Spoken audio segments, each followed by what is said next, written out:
Okay, hello everyone and welcome to the council meeting for the 22nd of February 2022, which I now declare open.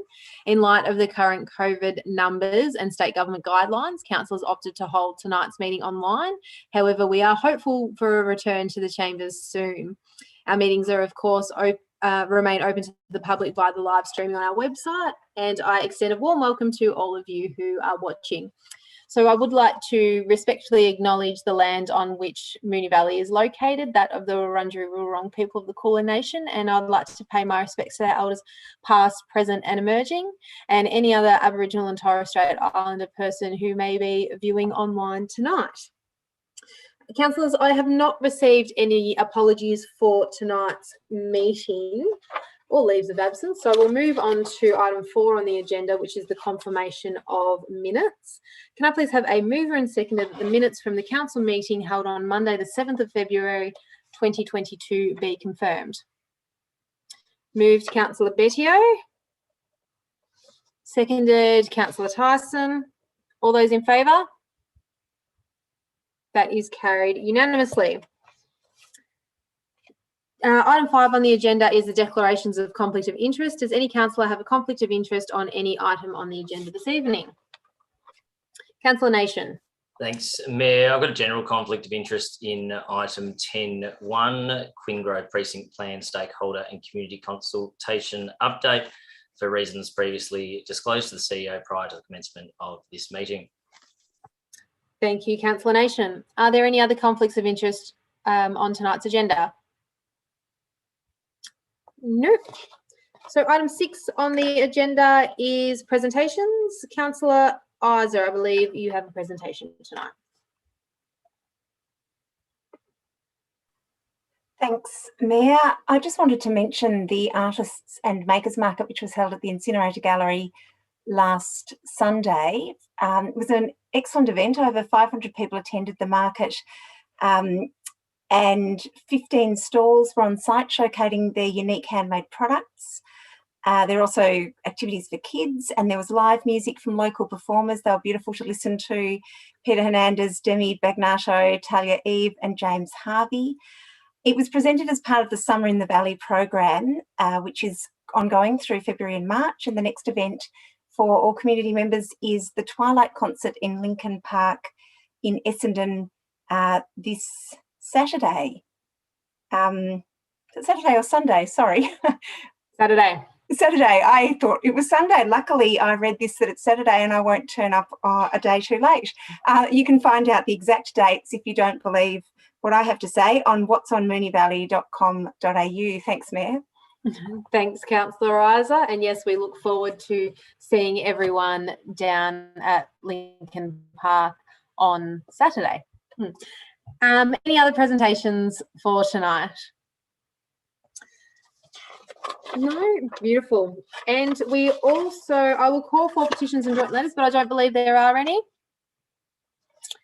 Nope. So now we move on to public question time, and we have received one question for tonight's for this evening's meeting, and the question comes from Robert Thompson, and it reads: can you please supply total cost of recent councillors and executive team planning weekend away on the 5th and 6th of February? I feel this meeting could have been held at the council offices and have sandwich platters brought in, saving us the ratepayers and small business who have had a very hard time financially with COVID. And I'll pass to Helen, our CEO, for a response. Thank you, Robert. Through the Mayor, the annual strategic planning program has been held for several years and commences a discussion process, which then leads to community engagement on our planning and annual budget of close to 200 million per annum. The intensive session allows attendees to focus on these matters without disruption. This year's sessions involved more than 12 hours of strategic discussion and budget planning. 24 attendees, including councillors, officers, and a facilitator, participated in a number of presentations, workshops, and deliberations at the cost of approximately $22,000. A count is yet to be finalized. I take this opportunity to express my personal gratitude to councillors for leaving their families behind so that they could focus on this extremely important planning session. I also acknowledge officers' hard work leading to the session and the sacrifice of the weekend, and thank them for their contributions. Thank you.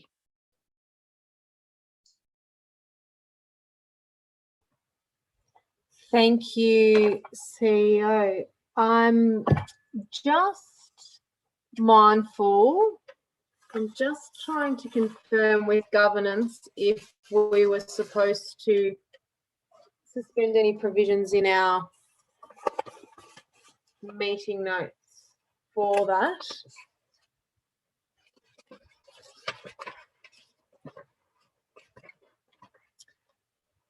Apologies, councillors, we just have a bit of a mix-up with the notes. I'll just need to adjourn the meeting for 5 minutes and we'll resume back at 6:42.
Okay, apologies everyone. I'll now reopen the meeting. We obviously, some of you remember that we did get new governance rules recently and we just wanted to make sure that we were doing it correctly. But 61.5 reads that the chair or a member of council staff nominated by the chair may read to those present at a meeting a question which has been submitted in accordance with the rules. So it has changed slightly in terms of the process. So what we did, got the question, got the answer, and now we can move on from public question time. Item 9 on the agenda is reports from delegated committees. I do believe Councillor Hodgson, you have a report tonight. Thank you, Mayor. I'd like to provide a report from the Metropolitan Local Government Waste Forum. The most recent meeting was held on the 10th of February with the theme of building a circular economy for food organics. The forum included presentations from councils and consultants and provided an opportunity to have a panel discussion with the early adopters who have rolled out a mandatory FOGO service, so food and organic waste service in their municipality. Moonee Valley currently operates an opt-in FOGO service, which is subscribed to by roughly 60% of our municipality, which is a really great uptake rate. As we move forward on our pathway to creating a circular economy, we'll be working to increase this uptake as we're moving towards a mandatory service here in Moonee Valley.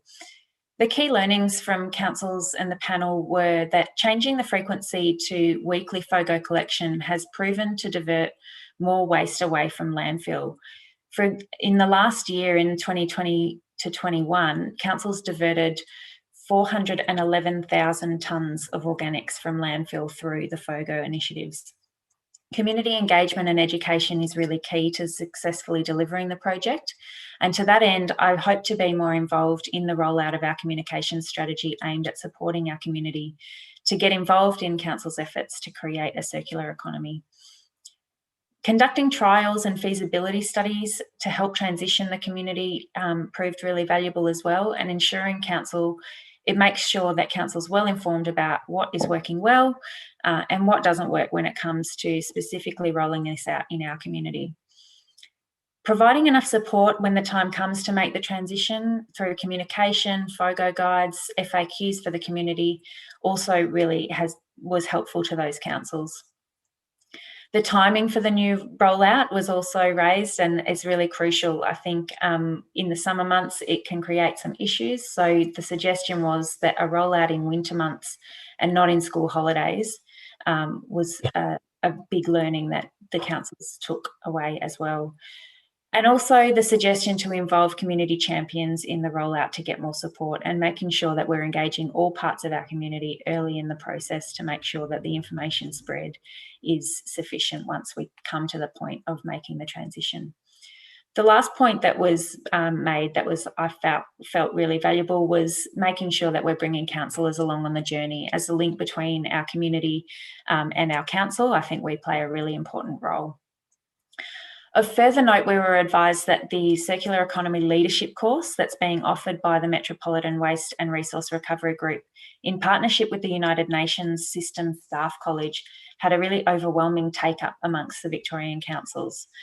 I'm really pleased that 2 of our own MVCC officers are undertaking the course and will become circular economy leaders and will help us to help Victoria meet the Victorian Government's Circular Economy Plan. I'm really looking forward to the next meeting. I believe it's going to be held in April, and I'll report back again then. Thank you very much, Councillor Hodgson. Councillors, are there any other reports for tonight? No? So we'll move on to item 10 on the agenda.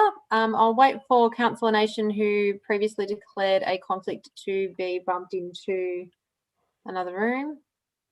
Beautiful. So item 10.1 on the agenda is the Queen Grove Precinct Planned Stakeholder and Community Consultation Update. Councillors, do I have a motion?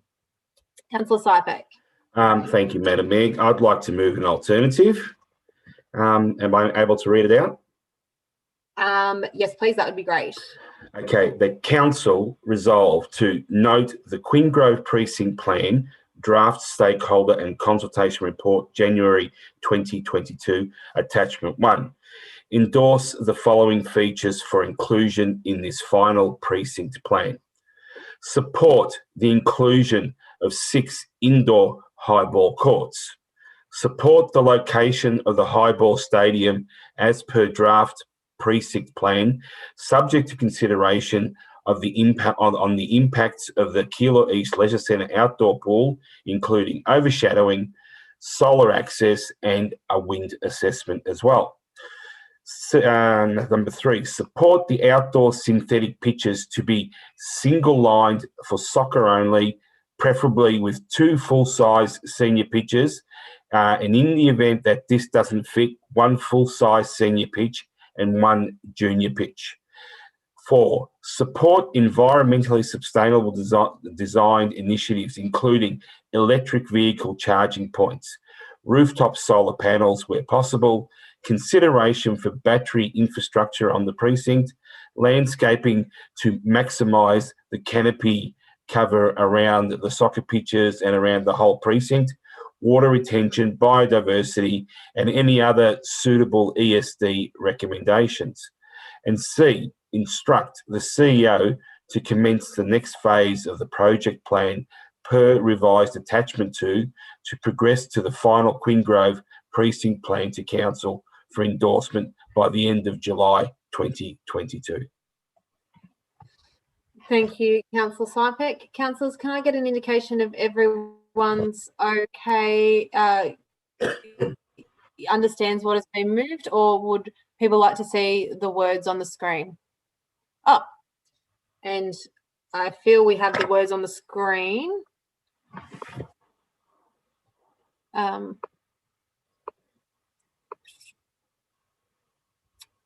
Councillor Sypek, can you please confirm that the words on the screen is what you said? On my screen, it's only coming up in a small little block, so I can only see one paragraph at a time. And so, Councillor Sypek, under B4, and I note, sorry, Councillor Isa, did you have a question? You go first, Mayor. I've just got a couple of words that I noted that Councillor Sypek said that don't seem to be there, but they're only small. So you go. Okay.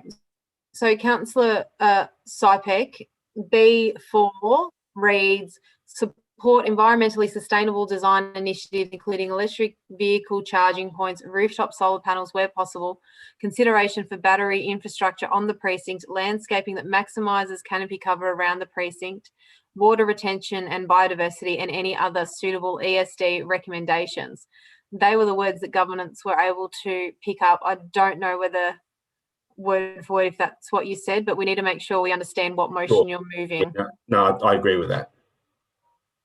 Okay, so Councillor Sypek, what I might do, just to make sure that everyone, including the community, knows exactly what's moved, what I believe you have moved is A, note the Quinn Grove Precinct Plan, bracket draft, stakeholder and consultation report, January 2022, brackets attachment 1. B, endorse the following features for inclusion in the final precinct plan. 1, support the inclusion of 6 indoor highball courts. 2, support the location of the highball stadium as per draft precinct plan, subject to consideration of the impacts on the Keilor East Leisure Centre outdoor pool, including overshadowing, solar access and a wind assessment. 3, support the outdoor synthetic pitch to be single-lined for soccer, preferably with 2 full-size senior pitches. In the event this doesn't fit, 1 full-size senior pitch and a junior pitch. 4, support environmentally sustainable design initiatives, including electric vehicle charging points, rooftop solar panels where possible, consideration for battery infrastructure on the precinct, landscaping that maximises canopy cover around the precinct, water retention and biodiversity, and any other suitable ESD recommendations. C, instruct the CEO to commence the next phase of the project plan, brackets, per revised attachment 2, close bracket, to progress the final Quinn Grove precinct plan to council for endorsement by the end of July 2022. Councillor Sypek, is that what you have moved? Yes. Obviously, I missed 3 words. No, that's okay, Councillor Sypek. You know, just for governance, we need to make sure that we have this correct. Councillors, can I get an indication that everyone's clear in terms of what has been moved? Everyone's clear with what's been moved? And can I just get governance to confirm if Councillor Sypek has also sent through the appropriate attachment 2 as referenced in the motion?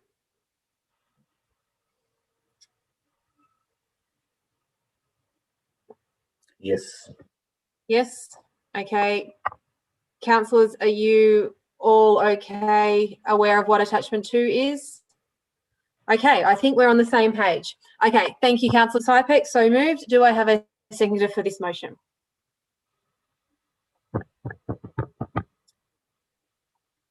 Councillor Isa. Councillor Sypek, would you like to speak? Well, I thought I was going to speak there for a minute there, Madam Mayor, but thank you, Councillor Isa, for your support. This has been a wonderful outcome, and hopefully if it gets through, it's going to be revolutionary for the city of Moonee Valley.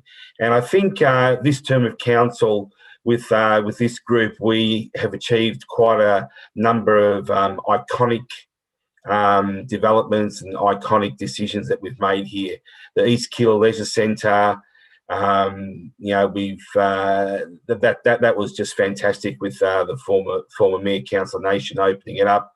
And this precinct will just make it, the icing on the cake. The 2 soccer pitches will go basically on the East Keilor College, that back oval there that backs onto Rachel Road, which has been disused for many, many years. And I hope with the support of the school and the education department, and hopefully we might get some friendly dollars coming from our feds and state governments, because we've got wonderful 2 elections coming up. Hopefully there might be a bit of extra coin floating around everywhere for us. So I look forward to this precinct coming to fruition, but also to cap everything off, the 6 highball courts. Now, obviously, we're going to position these highball courts to make them friendly to the leisure centre, friendly to the neighbours, friendly to the whole precinct. And I think this highball courts are a long time waiting for this council to hopefully get this project underway. Thank you, Madam Mayor. Thank you, Councillor Sypek. Councillor Isa. Oh, thanks, Mayor. Sorry, I've just got a dog barking in the background. I hope that's not coming through. And look, I did second just because I didn't see another hand going up and didn't want to take anything away from ward councillors, Councillor Tyson, and obviously yourself, Mayor, in the chair, and able to second. But I know that this is a project that you're incredibly passionate about, and so I've seconded it to make sure it was seconded, but want to respect the ward councillors who've worked very hard on this. The consultation on this has been going on since, or the planning, including consultation, since 2018, including extensive background research. And I guess as a group of councillors, I feel that we're keen to progress this as best our finances can allow within a time frame that's financially responsible. And I do support moving things a little faster towards the point where we can endorse the precinct plan a bit sooner than was perhaps put to us by officers. But I do recognise the work that's gone into this and the work that we're still asking to be done. I do hope that the indicators and the support that we're providing around some of those details in this motion really allow, pardon me, the officers to take some quicker steps and bring that back to us by July. I would like to see that consideration for the environmentally sustainable design measures both outlined in the report and in the motion, and I just don't think that we need another 12 months to really incorporate the thrust of these features into a concept plan. And I'm talking about the maximising the landscaping, the EV charging, the electric vehicle charging, the potential for batteries, maximising rooftop solar and other design considerations. Some of this can be part of the more detailed subsequent design work. I also note the high response from stakeholders with respect for more trees in the report. But I also noted that 90% of the people who engaged in the consultation were aged 30 or above. So I do wonder if there might be some effort made in that last stage of the consultation to make sure school kids and other young people might be given a chance to engage. That said, there's very little contention about many aspects of the design, and we don't really need endless consultation where few changes are being made and where we're listening to the feedback we've received. And that feedback has been wholeheartedly in support of a highball stadium, as Councillor Sypek mentioned, and certainly for something that's delivered as soon as possible for the community who enjoy highball, but also for the school precinct. And I'm keen to see us working in close partnership with the school. It's obviously not council land, and we need to be careful about investment there, and keen to work really closely with the school to make that work for everybody. Thanks, Mayor. Thank you, Councillor Isa. Any other councillor like to speak on this motion? Councillor Sypek, would you like to close? Oh, sorry, if I can just, sorry, there was a bit hard to see your hand. If you don't mind, Councillor Sypek, I believe Councillor Sharp's hand was up. Thank you, Mayor. Sorry, I got interrupted by children just at that exact time too, sorry. Certainly happy to support this alternative, and I thank Councillor Sypek for putting it forward tonight. Look, what we can achieve in this precinct based on this draft plan will be amazing. It'll be amazing for the 5,000 basketballers in our municipality that currently don't have a home, that have been crying out for a home for so many years. I'm certainly happy to support the 6 indoor highball courts. I don't think there's any reason to toss about whether it's 4 or 6. We need to do this. We need to do it properly, and we need to do it properly the first time. So certainly happy to support 6. Talking about doing it properly and doing it right the first time. Obviously, the Killoy soccer pitch has been in existence up there for at least 10 years. It's one of our most highly used assets at all the time. We really need to make sure that soccer is a continued code that operates from up there, and I'm certainly extremely pleased to see that we'll be only looking at the synthetic pitch only being lined for soccer. It never sat comfortably with me with the first proposal, and it's certainly, you know, something, if it had been used for AFL for 10 years plus and we wanted to change that and reuse it, the space, and have it multi-lined to incorporate other codes, I'll be saying no as well. So it's certainly not a code thing. It's the fact that the pitch has been in existence for so long and is well used, and we need to be able to continue to support that code, and having the 2, potentially, hopefully 2 pitches solely lined for soccer up there will be a fantastic win for the wider community. I'd like to thank yourself, Mayor, and Councillor Sypek and Councillor Tyson for the work that you have done to date with the school, to talk to them about the proposal and the options in front of us all in regards to what their land can be used for. So it's really just a win-win, I think, and I'm just really pleased to be able to get this going and bringing the consultation forward. We've done so much consultation on this to date. And, you know, we just need to give comfort to our community, our sporting codes that have done it hard over the last couple of years. We need to give them comfort that at least they know what is potentially, you know, happening up there. We have a plan that we can enact upon, and it'll be amazing at the end of the day. So thank you very much. Thank you, Councillor Sharp. Was there any other councillor that wanted to speak? Councillor Bedio. Thank you, Mayor. Thank you, Councillor Sypek, for putting up this motion. I also want to thank the Rose Hill Ward councillors for their work on this, but I do want to mention that this facility is a municipal-wide facility. This is a facility that will be utilised by the whole of Moonee Valley, and in fact throughout the region. I'm really excited to see what we can do for our local community with this facility. But also I want to note, I know there's going to be a lot of excited basketball and netball players, but highball stadiums facilitate a wide range of sports. As an avid dodgeball player, I'm very excited to potentially be able to use the space for dodgeball, but I know there's other sports like badminton and volleyball and the like that should be able to utilise this space. So really excited for the opportunity to increase participation in sports, noting not everyone plays soccer or football. There's a wide range of sports out there, and I really hope, you know, if we can deliver this project, that we're going to get a lot more people playing sport. So happy to support this. Thank you, Deputy Mayor. Would any other councillor like to speak on this item? Councillor Hodgson.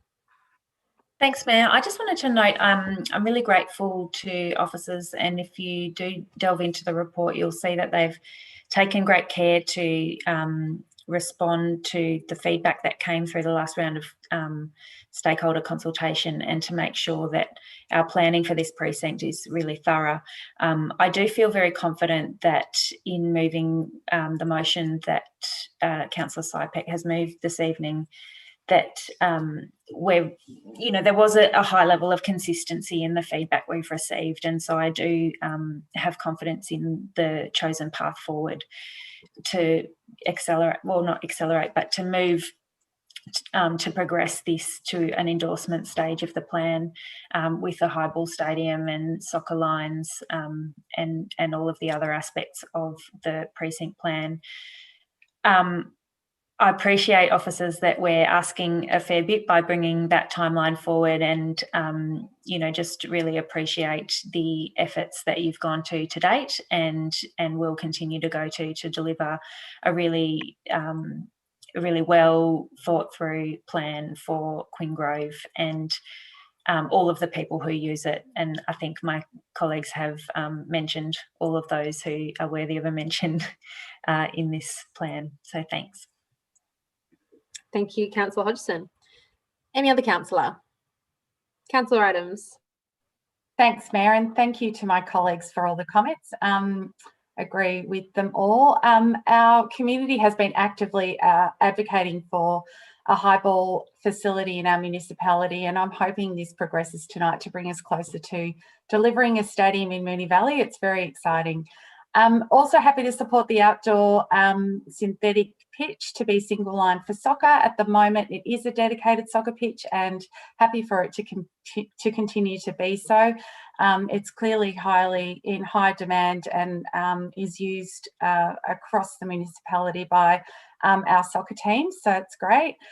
We also absolutely have to support our environmentally sustainable design initiatives, and are pleased to see these points mentioned as part of the motion. Thank you. Right, thank you, Councillor Adams. Anybody else? No.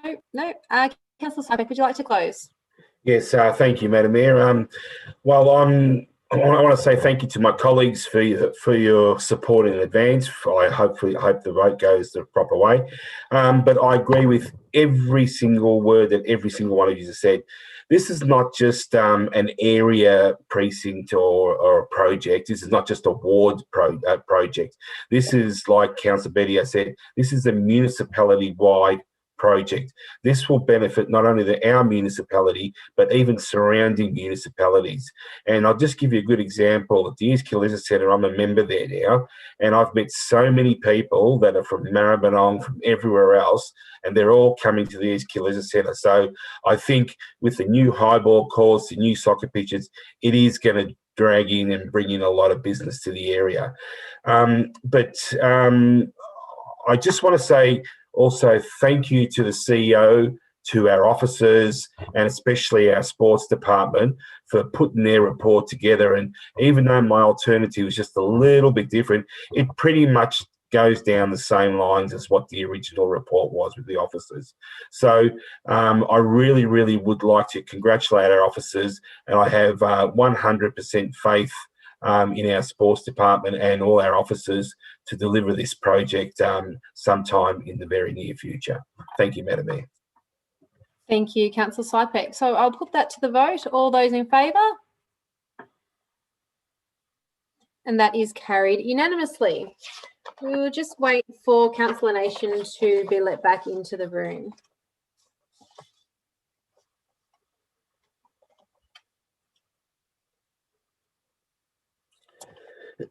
Councillor, you're back. Beautiful. So item 10.2 on the agenda is the Municipal Association of Victoria, the MAB, rules review. Councillors, do I have a motion? Councillor Isa. Sorry, Mayor, I just noticed that Councillor Tyson disappeared. Councillor Tyson just messaged me and he said that he was unwell and he will hopefully be rejoining. So you'd like me to proceed? Okay, I'll just like to move the officer's recommendation, please. Thank you, Councillor Isa. Do I have a seconder for that motion? Councillor Hodgson. Councillor Isa, would you like to speak to the motion? For those listening, the Municipal Association of Victoria is it's the peak body of all councils in Victoria, and there's an entity, the statutory entity. They exist. There's one for each state, and then there's a national body that draws all of those associations together. And they're in the process of reviewing their rules. The rules have been updated in a bit of a patchwork and hodgepodge way, and have some anomalies, and they're taking an opportunity to really do a whole-scale review of the rules. The MAV is a really important entity for local government because sector-wide collaboration creates efficiencies and supports best practice and enables councils to combine our advocacy efforts. And it may seem a bit of an abstract relevance to our community, but the review of the rules of the organisation is a really important opportunity to maximise the way local governments work together for our advocacy. Council appoints an MAV rep annually, and I'm currently the MAV rep. It tends to rotate around, so lots of people in the room have been MAV reps at different times, and that practice of us all being involved, I think, strengthens our engagement with this really important organisation. But as the current MAV rep, I've sort of taken the responsibility of working with my colleagues to make a submission towards the rules and to really make that submission, I guess, as to put forward the views that we hold as a collective group. So thanks to officers and my colleagues for putting your thoughts together on this, and I look forward to seeing at the next stage of the process what options are put to us so that we can be part of the organisation's review and increase its relevance and effectiveness as a sector-wide advocacy mechanism. Thanks. Thank you, Councillor Isa. Councillor Hodgson. Thanks, Mayor, and thank you, Councillor Isa. I just wanted to make some brief comments to thank Councillor Isa for her representation of Moonee Valley at MAV, and to those councillors who have previously held the rep role. I learnt a lot through this process, and I think it's a really great initiative to be updating the rules, because MAV has a lot of potential as an advocacy body for us, and I really support what they're doing to make sure that they're streamlining and ensuring that the rules allow them to be a really effective organisation. We've had some really great discussions facilitated by officers and Councillor Isa and representatives from MAV who came to speak to us as well. And I've as I said, learnt a lot, and I think we've got a really great submission here as a way of contributing to make sure that those rules, when they come to us as a rule change, are as strong as they can be. Thank you, Councillor Hodgson. Would any other councillor like to speak on this motion? No. Councillor Isa, would you like to close? I will put that to the vote. All those in favour? And that is carried unanimously. Item 11 on the agenda is notices of motion, and we have one listed on tonight's agenda. And I call on Councillor Isa to present her notice of motion titled Notice of Motion number 2022-04 Council Meeting Protocols. Thanks, Mayor. I'd like to move that Council resolves to A, ask the CEO to update Council as soon as practicable, outlining the necessary steps to review clause 32.3 of the Moonee Valley Governance Rules and Election Period Policy that currently reads, in quotation marks, an amendment must not be the negative of or substantially contrary to the motion, close quotation marks, to clarify that amendments are more than minor, to clarify that amendments that are more than minor are permitted, and that only amendments that negate or substantially transform a motion should be treated as an alternative motion. And B, request the Mayor to write to the Minister for Local Government to ask for clarification on the necessary steps for Council to take to comply with the Local Government Act 2020 Vic Section 67 should quorum be lost during a meeting due to conflicts of interest, particularly whether a delegated committee established under Section 67, subsection 4, is expected to make the relevant decisions at the meeting at which it is established. Thank you, Councillor Isa. Do I have a seconder for that motion? Councillor Sypek. Councillor Isa, would you like to speak? Thank you, and thanks for seconding the motion, Councillor Sypek. Look, I'll be really brief on this so that don't get bogged down in legal nuances that are probably of little entertainment to anybody except nerds like myself who kind of like this dry legal stuff. We have changed our governance rules, and when we changed them, we noted that there might be some things that are a bit tricky and may take some working through. One of those things turned out to be our interpretation, our shared and collective interpretation of what is a permissible amendment. And when I drafted this notice of motion, we hadn't quite got some definitive advice on how best to interpret that.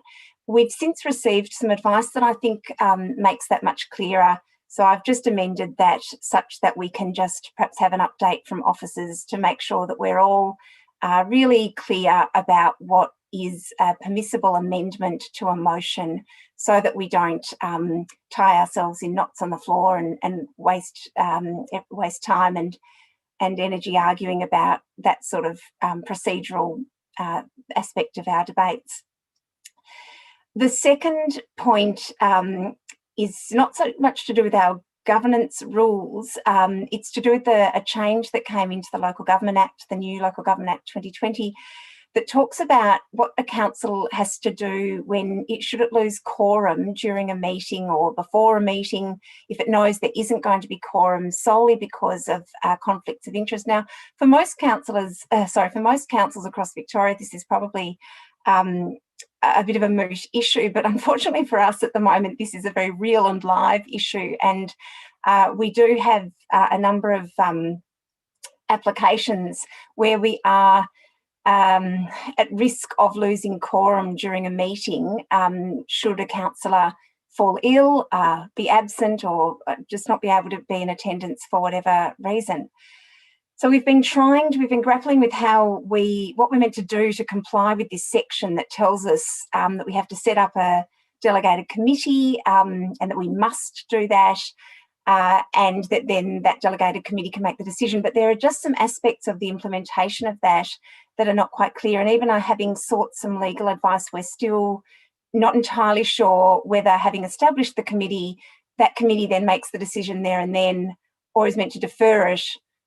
Then we should have just deferred it in the first. So there is just some confusion about that. And we thought that at this point, we actually might need to write to the Minister to ask for some clarification about the intent of that particular section of the new Act. Thanks, Mayor. Thank you, Councillor Isa. Councillor Sypek. You're okay? Would any other councillor, oh sorry, Councillor Sypek, were you trying to speak or not? You're all right? No. Would any other councillor like to speak on this motion? Any other councillor? No. I will, in that case, put that to the vote. All those in favour? That is Councillor Bedio, Councillor Adams, Councillor Sypek, Councillor Hodgson, Councillor Isa, Councillor Nation, Councillor Tyson, Councillor Byrne. All those against? Councillor Sharp. That motion is carried. The next item on the agenda is urgent business, and I do believe we have some urgent business to be considered tonight. Councillor Isa.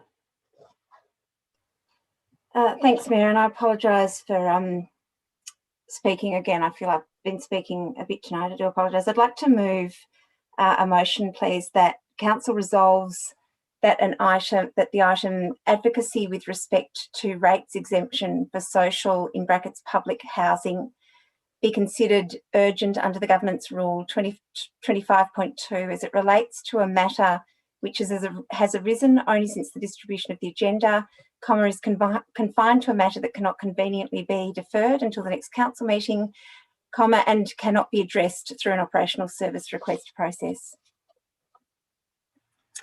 Thank you, Councillor Isa. Before I request a second, I will ask if any councillor has a conflict of interest on, or believes they may have a conflict of interest on this item.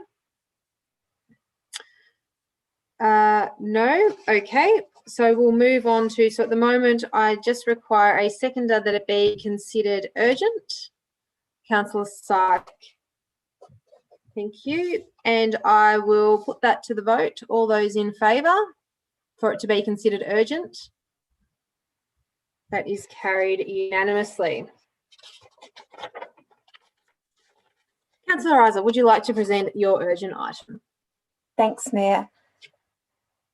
I'd like to move that Council resolves to instruct the Mayor and CEO to A, engage in advocacy with relevant stakeholders, brackets, including but not limited to Homes Victoria, relevant members of Parliament, the MAV, M9 and other affected councils, close bracket, with respect to the Victorian State Government's intention to legislate for social housing land to be non-rateable land under the Local Government Act, on the understanding that, bullet point 1, under the proposal, the relevant landowner, in brackets, i.e. Homes Victoria, close brackets, will be exempt from council rates.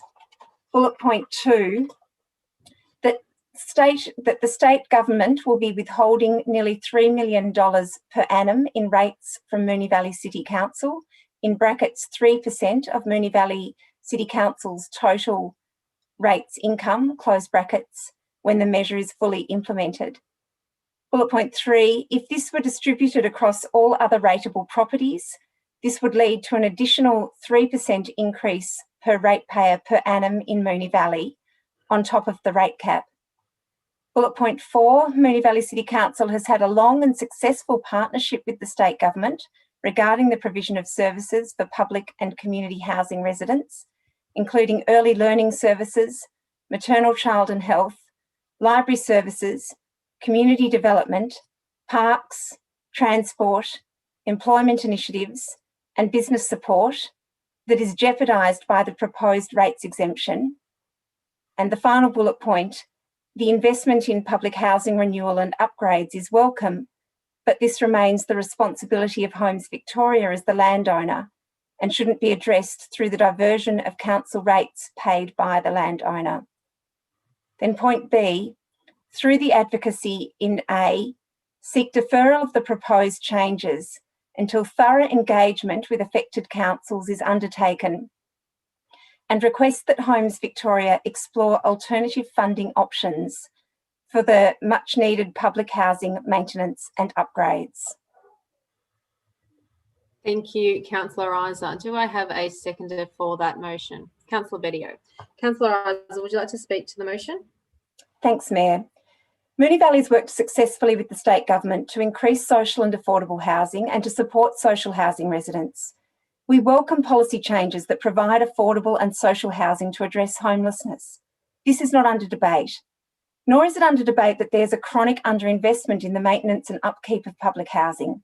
The material neglect over decades necessitates funding to improve the living conditions of people living in public housing.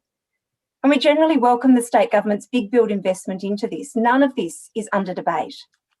What is at issue this week is that the state government announced last Friday that it was making itself and social housing providers exempt from paying rates for land on which there is social housing being an umbrella term for public and community housing.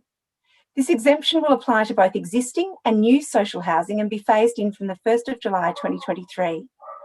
As we all know, local government is built on land taxes, not the most progressive tax, but it's what exists. Landowners pay council rates, and from this money we fund a huge array of services. Currently, if someone resides on land, the landowner must pay council rates. They cannot, under the Residential Tenancies Act, pass this on to the tenant. Commercial properties have slightly different arrangements. So every landowner in Victoria pays council rates and then has a say through democratic processes about the expenditure of their taxes. The state government, as the landowner for about 3,000 social housing dwellings in Moonee Valley, is now refusing to pay this tax or requires social housing providers to pay this tax that the rest of us pay. They've said instead that this money, $65 million per annum across Victoria, will be invested into the maintenance and upgrading of social housing. Now, spending $65 million per annum on social housing upgrades is what is needed, without taking this money from the critical services provided by council to social housing residents. During the lockdown of 2020, we saw the worst display of contempt for public housing residents in Australia ever. The Ombudsman's report confirms that the way in which public housing residents were treated was linked to systemic misapplication of policy with respect to public housing residents. I wrote at the time that the decisive government response is imbued with a sense of heavy-handed unfairness reflected of far wider social chasms and economic and racial inequality. The scenario unfolding in Flemington has deep currents of neglect and disadvantage that are creating hazardous rips. Refusing to pay rates for social housing residents is yet another misapplication of policy that feeds inequality and social division, creating a subset of residents for whom the landowner won't pay tax.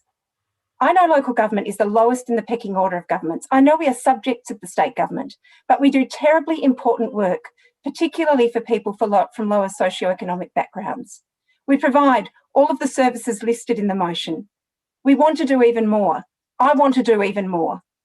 Most recently, during the pandemic, we have provided food relief to hundreds of residents in isolation.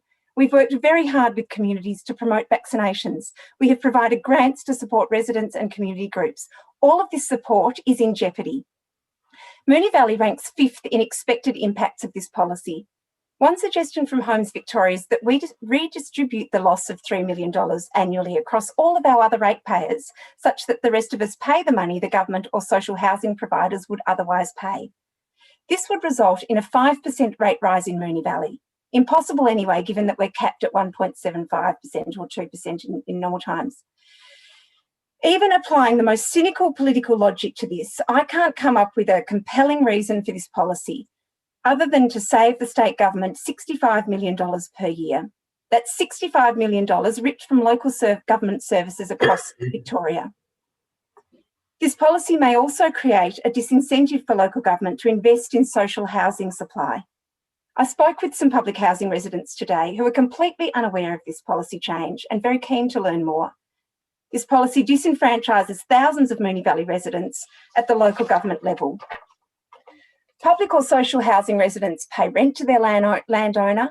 Their landowner, like you and me, should then pay their council tax, their rates. If a private landowner refuses to pay their council rates, we send in the debt collectors. The state government is putting themselves above the rest of us, and the people who will be hurt most are the most vulnerable in our community. I don't believe this aligns with socially just policy, and it needs to be fixed. Thank you, Councillor Isa. Councillor Bedio. Thank you, Mayor, and thank you, Councillor Isa. I'd like to put my full support behind this motion and would like to take this opportunity as the Deputy Mayor to unreservedly condemn the Andrews Labor government for their unilateral decision to strip council of millions of dollars of annual rates revenue from public and social housing. Our council provides incredibly targeted vital services to some of our most disadvantaged communities who reside in social and public housing. We do so willingly and with the greatest care to provide the much needed support that our residents deserve. It shouldn't be any surprise that these services come at a significant cost. From our libraries with tailored support programs, bespoke employment initiatives including Mama's Kitchen and Flemington Works, to supporting the funding for Farnham Street Neighbourhood House and Wingate Avenue, not to mention our new purpose-built multi-million-dollar Flemington Hub facility at Debney's Park. This is on top of the usual service provisions, including rubbish collection, infrastructure, planning, maintenance, etc. Let's not forget when the state government, in my opinion, inhumanely locked down the Flemington Towers, it was council officers who were there on the ground providing culturally appropriate food, supplies and toys to residents. The reality is council will have a difficult decision to make.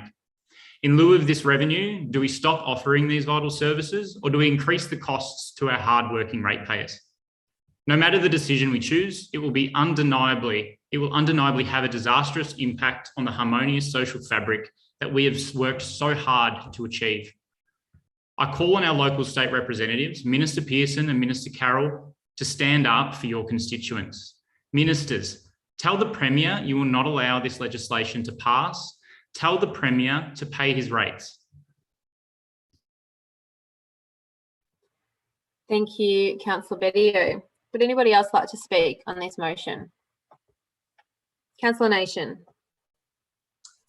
Thanks, Mayor, and I'll be voting in support of this motion and find it quite disappointing that the state government is making considerable changes to the Housing Act without proper consultation with those who it will affect the most, being social housing tenants and local councils.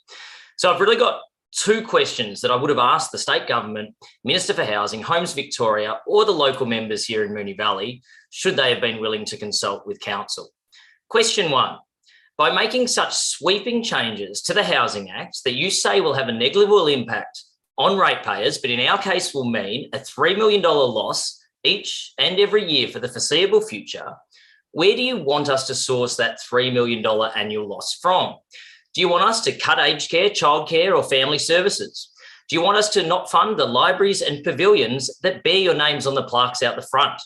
Do you want us to cull our staff and put dozens of Moonee Valley employees out of work?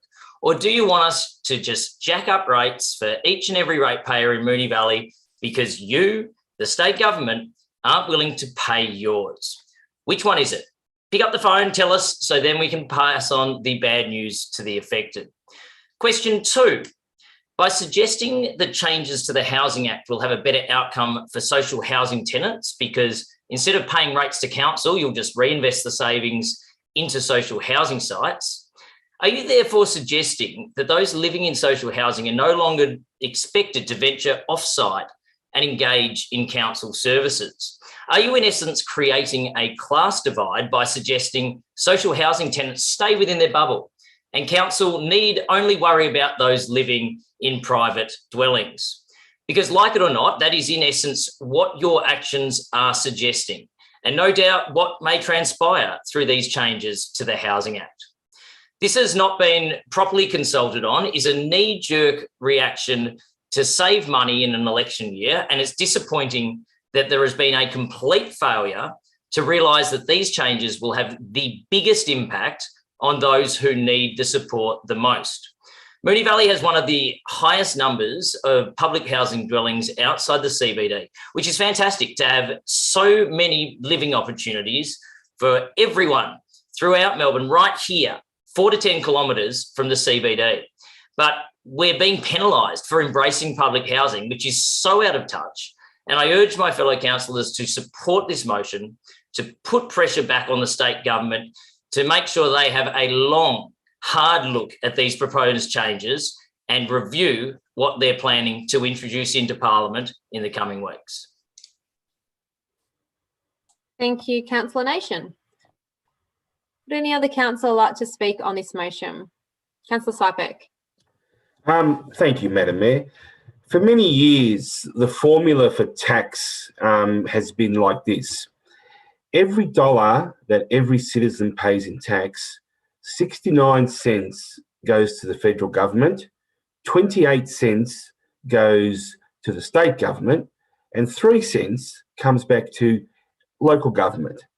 Now, with this wonderful news that we've received from the state government, our 3 cents in the dollar has now been dropped down to 2.7 cents in the dollar.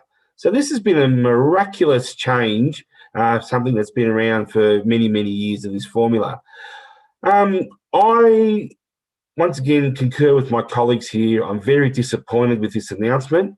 I think it will cause inequity, it will cause rift, it will cause a lot of talk. I remember an old clip when Kerry Packer was in front of the Senate committee, and one of his famous lines that he said, he goes, "Why should I pay more tax when you don't know how to spend it properly?" And that's what I fear is happening here.